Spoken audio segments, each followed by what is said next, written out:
Hey, it's Sandi Matson with eXp Realty, and today we had the pleasure of meeting with BW and JoAnn Robbins with Wildcat Inspections. So thanks for joining us today. Well, thank you, Sandy, for having us here.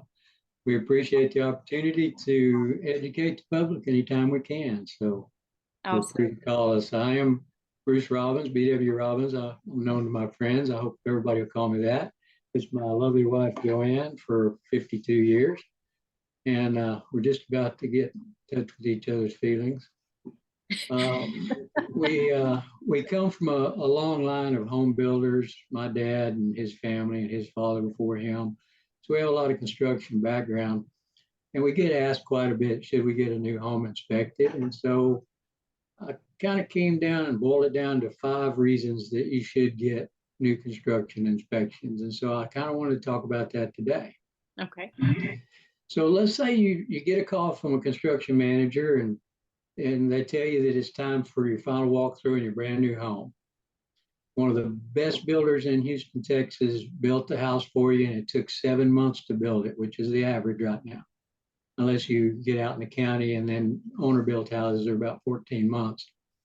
So you decide to drive by the house before the closing, and you ran into your new neighbor, and they said, well, great to have you. Did you get your house inspected by a third-party inspector? You never thought about it. And so I wanted to give you a few things to think about here. So the 5 things, the number one thing is the people building that new house, they're not perfect. There's 100 or more people that have their hands on that house at any given time. Mm-hmm. There could be up to 20 different contractors.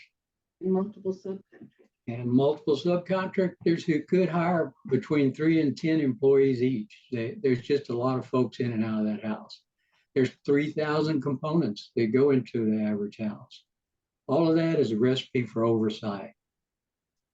That in itself is enough. Number 2, some construction managers have little or no construction experience.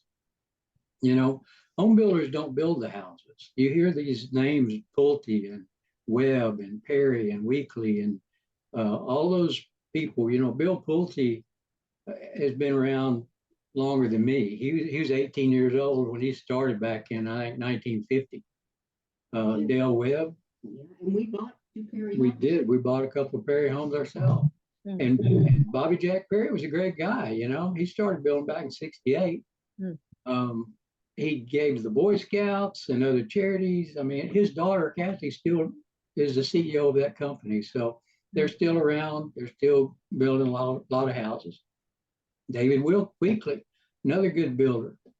He was an Eagle Scout. He still gives 50% of his income to charity, to philanthropy. Voted top 100 companies to work for. All of these guys are great. You know, they're good people. They build good houses, but none of those people built a house. Right. My sister bought 2 of their top builders home, and they had serious mold, and they had to move out. Oh, absolutely, yeah. Wow. I'm not gonna say who they were, but they put up with that for about 2 years before they got the mold problem straightened out. And we offered to do a new home inspection for them for free, and they wouldn't do it because they had such confidence in their builder. They said he's a top builder, he's got great ratings, and they're at the time it was a mid-level house, you know, probably I think it's about 4,000 square feet. Mm-hmm. So he had every confidence in the world in them, and that particular house didn't do well. Yeah. Mm-hmm. Regional managers, they oversee multiple projects, and you know, usually it's the construction managers that really oversee the field work, and they themselves don't build the houses either. Mm-hmm. So, you know, they have to look at a bunch of contractors, the 20 or so contractors for every house, and they have, you know, 30 or 40 or 50 houses going at any one time. Mm-hmm. So some of those guys don't have any experience at all. They get on-the-job training. They may have a 4-year degree, but I know some of them personally, and they never drove a nail in their life. And if you have anything bad to say about them, the builder's going to move them to a different subdivision. They're not going to fire them because they're in such demand. Yeah. Number 3, building codes are not all inclusive. You know, they say they build to a code, and if you're going to get a new home built, you need to find out which code they build to, because they need to adhere to that. But even the building code doesn't take everything into account, and there's so many different building codes. International Residential Code, the IRC, and they have the that, which is what Texas has adopted. But you know, they're still using the 2012 IRC in some areas. Wow. The NEC now, most of them are up to date on the National Electric Code. They're using the 2020, but the energy efficiency, they're still on 2015. So there's just so many different codes, and a lot of the codes don't spell out. They have some specific things, prescriptive remedies for it, but a lot of them just say that it has to be installed to ASTM standards. ASTM stands for American Society for Testing and Materials, and there's 12,000 ASTM standards. And it's everything from adhesives to tapes to windows to doors. If you go down to Home Depot and buy caulking, it has an ASTM standard classification for the testing. And those standards are nothing but instructions on how to do it. But if you can't read the instructions, or if you don't have the instructions and someone just has showed you how to do it, but they showed you wrong, then you've got a number of houses that have been done wrong before anybody catches it. Yeah. Number 4 reason, building officials just don't have the time to do the job. They're understaffed and overwhelmed. They just can't do it. And it doesn't matter what the economy is or in what municipality they work in. And typically they only spend 20 minutes there. Absolutely. Right? In and out. They're in and out. We're still working on the electrical, and they've already done their inspection. They're gone. So there's no way that they can do a thorough inspection in that length of time. Yeah. Inspectors do not go on the roofs. They do not open electrical panels. They do not test every outlet, door, and window the way the inspector does or should. So they just have time constraints that they can't get past. So they're not going to do the job. Number 5, some new construction just does not have any inspection at all. And we do a lot of rural inspections. And if you buy a home outside the general Houston area or any large municipality, chances are they're not going to have any inspections. Counties were mandated to get permits, and that's all they do. They get a permit. It's just a tax to come in their county, basically. The state of Texas said that all builders are supposed to have 3 inspections, 3-phase inspections by a third-party inspector. I know many of them that don't do that. Some of the better ones do, but those phase inspection guys, they get paid about $35 to go out there, and they do about 6, 8, 10 or 10 of them a day. So they don't do the same job as a home inspector does. So not only do they hire unlicensed workers, but they're up against the constraints of distance too, because it's so far to Home Depot where they need to go and get a part. So chances are they'll cover it up, or they'll put something in there that really should not have been put in there. It's just not going to work over the long run. Yeah. So in the conclusion, I mean, even new homes, they need to be inspected. And there's 4 kinds of basic inspections. The pre-pour inspection is for the concrete, for the foundation. That's where the inspectors are going to go out and look at the steel cables, the vapor barrier, the plumbing, electrical is going to be in the slab, the forms themselves, how straight are they braced, the beams, which is the actual structural component that holds the house up, that are dug into the earth. What is their depth? What is their width? Are they full of water? Because if you put concrete on water, it waters it down. You no longer have the slump mix that you're supposed to have. The second is a pre-drywall. There's 2 things you can do on a pre-drywall. We like to go after the insulation if possible. The problem with going after the insulation is that we can't see the air and the moisture openings in the areas where they might already have the exterior cladding up, the siding or something. So if there's a hole in that, then you're going to get some air and moisture problem. If we go before the insulation, we can't see the insulation or the air sealing. And I can tell you now, if that insulation is not put in properly, their economy is shot on their energy. because if these guys just go shove it in there and it's not nice and square and cut around everything, then you're going to have big holes. Now, we can check some of those later. If you only did a move-in inspection. We have an infrared. We have an infrared camera, and we are able to find large areas that may be missing insulation or water moisture issues that are in the wall. Sometimes we can find those.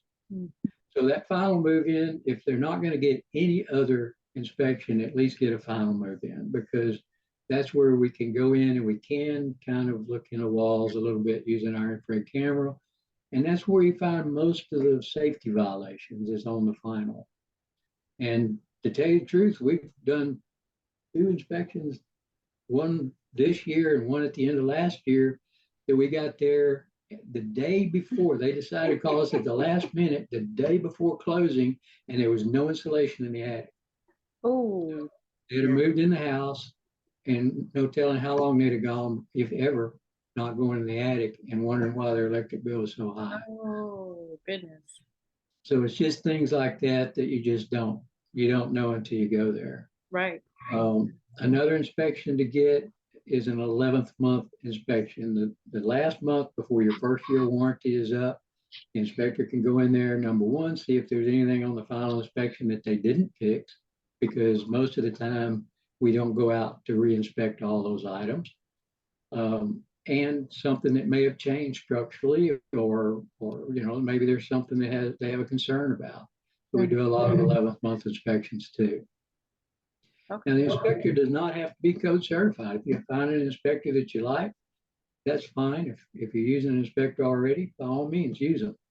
They should have construction background. Like I said, we grew up, both of us, in construction. We built houses. We've hands-on. We've pulled the wire. We've put in the plumbing. We've poured the concrete. We've done all of it. The inspector should also use code references. That's very important. Yeah, and they need to address the code without the code spelling it out. Yeah, they're just not going to do it. If I don't put the code reference in there, they're just going to throw it in the trash. Like I said, you need to know what the codes are, and you need to talk to the inspector and ask him, are you going to reference the code? And by reference the code, there can be a code number. Some inspectors do that. We put the code number. We actually put the verbiage in there. We copy and paste it right into the report and say, here's what it says. You read it and see what you think. Yeah. And that stops most of the arguments right there in their tracks. Oh, I'm sure. We do have a YouTube. If you were Googling Wildcat Inspections new home attic inspection, you'll see one of those that we did with no insulation in the attic, and some of the other things that we saw just by standing on the stairs looking around. It was amazing. Not even to mention what we saw when we got in there. Yeah, it's an important aspect of new home buying that people need to go ahead and budget for. Yeah. Well, thank you for that. Now tell me, with the 11th month inspection, is that something that your client would sign up for on the front end of things, or go ahead and pay for that for you to come back in 11 months, or they call you back? Not usually. They call back. Sometimes we'll think about it. If we think about it, we'll put it on a calendar and send out a message on the 11th month.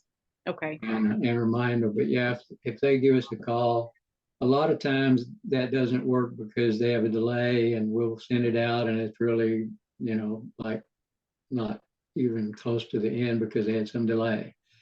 And so then it gets back in the process and gets forgotten. But yeah, if they give us a call, it's better not to pre-schedule it.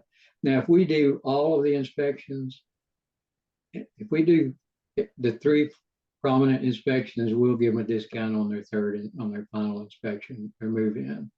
So we work with them. We like to bundle. If you go on our website and look at our prices, you'll see that the more you do, the cheaper the price gets. We like to bundle and make deals for our customers that they can live with. That's nice too, because it all adds up quick. So it all adds up, especially when you don't realize you even need a new home inspection. Oh yeah.